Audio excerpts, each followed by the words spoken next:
Hello friends, good evening. Welcome back again to my YouTube channel the lost Pahadi YouTube channel पे आपका स्वागत है। तो सबसे पहले JOIT 817 के सभी अभ्यर्थियों को बहुत बहुत बधाई। फाइनली जो है हिमाचल प्रदेश के मंत्रिमंडल ने कैबिनेट ने JOIT 817 के रिजल्ट को निकालने की जो सिफारिशों को है स्वीकृति दे दी है।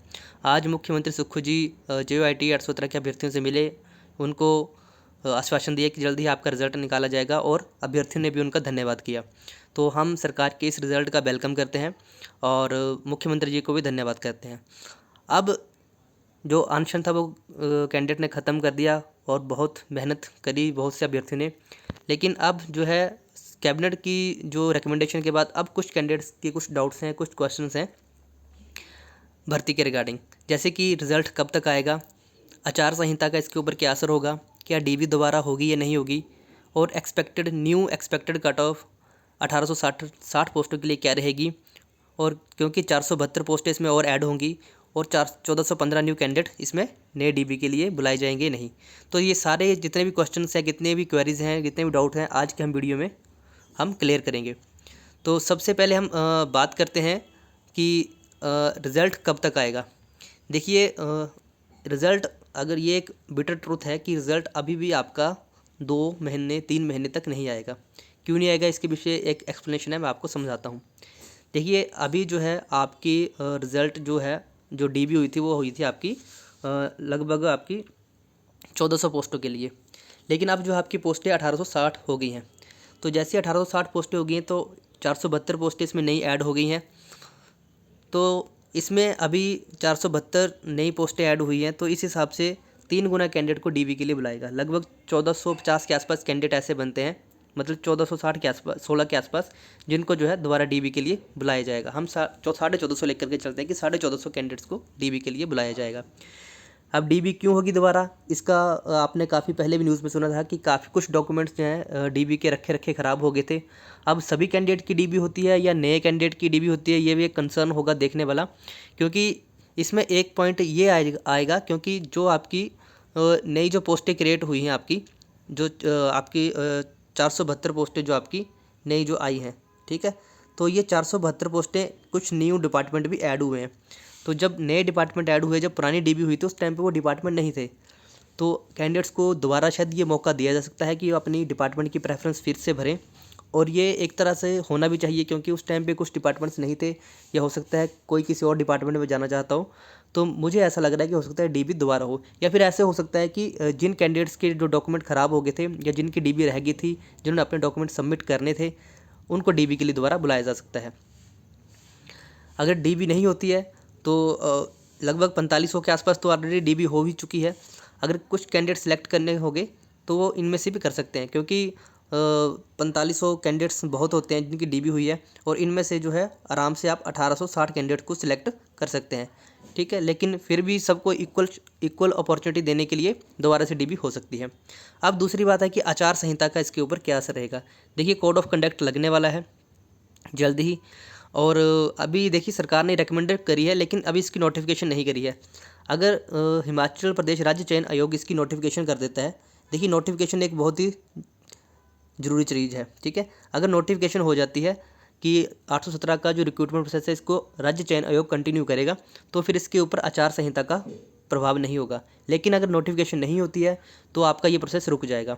तो सरकार को इसमें चाहिए कि जल्दी से जल्दी इसमें नोटिफिकेशन एक जारी कर दे राज्य चयन आयोग की तरफ से, ये सरकार अपनी तरफ से, कि जो पेंडिंग रिजल्ट है, चाहे वो 817 है, जो भी पेंडिंग रिजल्ट है, उनको राज्य चयन आयोग को दिया जाएगा और ये प्रोसेस कंटिन्यू किया जाएगा आगे।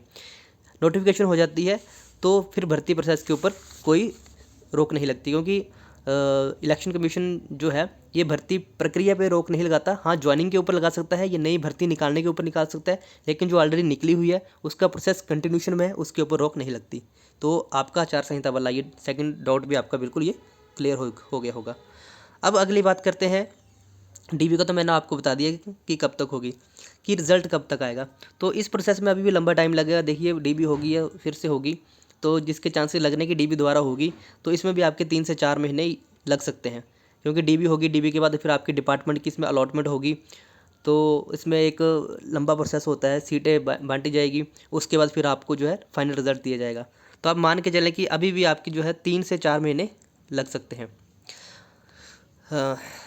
काफ़ी वेट किया है JYT 817 के अभ्यर्थी ने, तो अभी 3 से 4 मंथ अभी और वेट करना पड़ सकता है। फिर उसके बाद इलेक्शन होंगे, जून जुलाई तक वो आएगा, उसके बाद ही ज्वाइनिंग होगी। तो ये एक लंबा प्रोसेस है। अब हम बात करते हैं कि एक्सपेक्टेड कट ऑफ की, जो नए जो है DB के लिए कितनी कट ऑफ रह सकती है। तो सबसे पहले हम जो पुरानी बात करते हैं, जब आपके 1400 पोस्टों के आसपास जो है DB हुई थी आपकी, 1472 पोस्टों के सॉरी हाँ आपकी जो है 1388 पोस्टों के ऊपर जो आपकी DB हुई थी, तो उस टाइम पे जो ये एक्सपेक्टेड कट ऑफ ये रही थी। ठीक है, यहाँ पे आप देख सकते हैं कितने कितने कैंडिडेट्स को उस टाइम पे यहाँ पे बुलाया गया था। तो उस टाइम पे टोटल 1388 पोस्टों के ऊपर ये आपकी जो है हुई थी।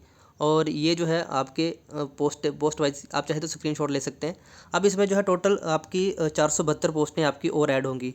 तो कैटेगरी वाइज अभी मैंने देखा नहीं है कितनी कितनी होगी, पर आप मान के चले कि हर कैटेगरी में थोड़ी थोड़ी पोस्टें ऐड होंगी। जनरल में ज़्यादा होंगी, ठीक है, OBC में थोड़ी कम होगी, इक्वल रेशो में ही होगी ऑब्वियसली, कि जितना % कोटा होता है उसी हिसाब से ये होगी। मान के चलिए जैसे जनरल में इन 472 पोस्टों में से 100 पोस्टें आपको जनरल में दी जाएंगी, ठीक है, उसमें से 27% के हिसाब से आप रख लो कि आपकी OBC और EWS में भी हो सकती हैं, या SC में हो सकती है। हो सकता है 50 पोस्टें आपकी SC में इंक्रीज़ कर दी जाएँ, हो सकता है 40 पोस्टें आपकी OBC। तो मैंने ये देखा नहीं, लेकिन फिर भी रेशो के हिसाब से मैं आपको इसमें एक्सपेक्टेड कट ऑफ बता सकता हूँ कि अब 1450 कैंडिडेट्स को और बुलाया जाएगा, तो DB के लिए क्या कट ऑफ जा सकती है। तो ये पुरानी कट ऑफ है 1388 पोस्टों के लिए। अब हम बात करते हैं कि जो आपकी नई कट ऑफ होगी वो क्या जा सकती है। तो सबसे पहले हम बात करते हैं जनरल UR की। देखिए जनरल UR की जो कट ऑफ गई थी आपकी पहले ये गई थी 46.5 या 47 के आसपास। अब इसमें हो सकता है कि 100 के आसपास 300 के आसपास कैंडिडेट्स को और बुलाए, 250 से 300 कैंडिडेट और बुलाए जा सकते हैं, जो आपके 1450 कैंडिडेट बुलाने हैं। देखिए तो यहाँ पे आपका मान के आप चल सके, इस पर 2 नंबर कम हो सकते हैं और 2 से 3, क्योंकि जैसे जैसे आपके मार्क्स कम होते जाते हैं ज़्यादा फर्क नहीं पड़ेगा, थोड़ा ही फर्क पड़ेगा, क्योंकि जैसे जैसे आपके मार्क्स कम होते जाते हैं उस पर कैंडिडेट्स की डेंसिटी बढ़ती जाती है। यानी कि 44 मार्क्स पे ज़्यादा कैंडिडेट होंगे, 45 पे उससे थोड़े कम होंगे, 46 पे उससे कम होंगे।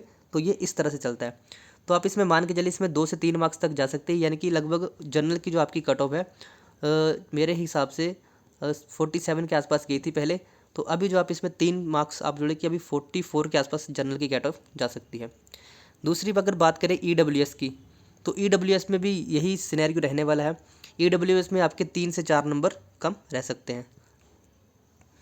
तो सभी के लगभग बार बार मैं आपको बताने से बेटर है कि आप मान के चले कि जितने भी ये जो अभी पुरानी कट ऑफ थी जो उस टाइम पे गई थी, इसमें आप इनमें से आप लगभग 3 से 4 नंबर आप कम कर लें सभी कैटेगरी में, उतने कम जाएगी DB के लिए और बुलाई जाएगी। तो ये एक अच्छी बात है। अगर आप फाइनल कट ऑफ की बात करें तो उसके ऊपर मैं आपको एक अलग से वीडियो लेके आऊँगा, क्योंकि उसमें मैं पूरी डिटेल में देखूँगा कितनी पोस्टें बची हैं, कितनी और कैंडिडेट्स को बुलाया जाएगा, तो आफ्टर DB कितनी फाइनल कट ऑफ जा सकती है वो भी। DB के बाद कट ऑफ आपकी काफ़ी कम रहेगी। देखिए ये जो मैं आपको बताता हूँ, ये जो पुरानी कट ऑफ गई थी आपकी उस टाइम पे आपकी DB गई थी टाइपिंग के बाद। अगर आप पुराने कैंडिडेट्स में हैं तो आपके सिलेक्शन के चांसेस काफ़ी अच्छे बन जाते हैं। देखिए क्योंकि ऑलरेडी आपकी सिर्फ 4500 कैंडिडेट सेलेक्ट हुई थी, 4500 में से 1800 सेलेक्ट होने हैं, यानी कि मोटा मोटा आप मान के चलो कि 2200 से 2300 कैंडिडेट जो है बाहर होने हैं। तो इनमें से आप मान के चलो कि इनमें से अगर इस कैटेगरी से अगर आपके +2 मार्क्स भी ज़्यादा थे या 3 मार्क्स भी ज़्यादा थे तो आपके सिलेक्शन होने के चांसेस ज़्यादा हैं।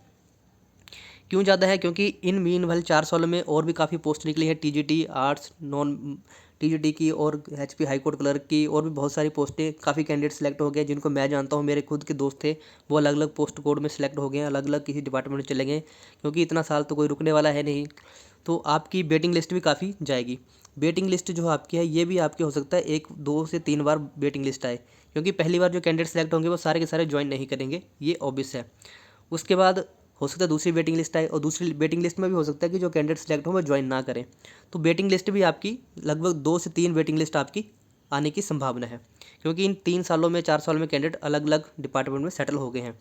मेरे खुद के दोस्त रिश्तेदार काफ़ी थे जिन्होंने ये टेस्ट क्लियर किया था, लेकिन रिजल्ट नहीं आने की वजह से उन्होंने कोई और टेस्ट दिया, वो क्लियर हो गए और अभी वो जॉब कर रहे हैं, तो वो छोड़ के वहाँ से नहीं आने वाले हैं। तो ये आपके लिए अपडेट था। बाकी फाइनल एक्सपेक्टेड कट ऑफ पर मैं आपके लिए एक अलग से वीडियो लेके आऊँगा डिटेल में एनालाइज करके। तो ये आपके सारे क्वेश्चन एंड आंसर थे, जो भी आपके डाउट्स थे वो मैंने इस वीडियो में आप क्लियर कर दिए हैं। अगर फिर भी आपका कोई डाउट होगा तो आप कमेंट में पूछ सकते हैं, मैं कोशिश करूँगा कि आपका वो आंसर क्लियर कर दूँ। ऐसे ही और वीडियो के लिए हमारे यूट्यूब चैनल के साथ बने रहें। वीडियो देखने के लिए धन्यवाद। Thanks for watching. जय हिंद, जय हिमाचल और JOIT 817 के अभ्यर्थियों को बहुत बहुत बधाई।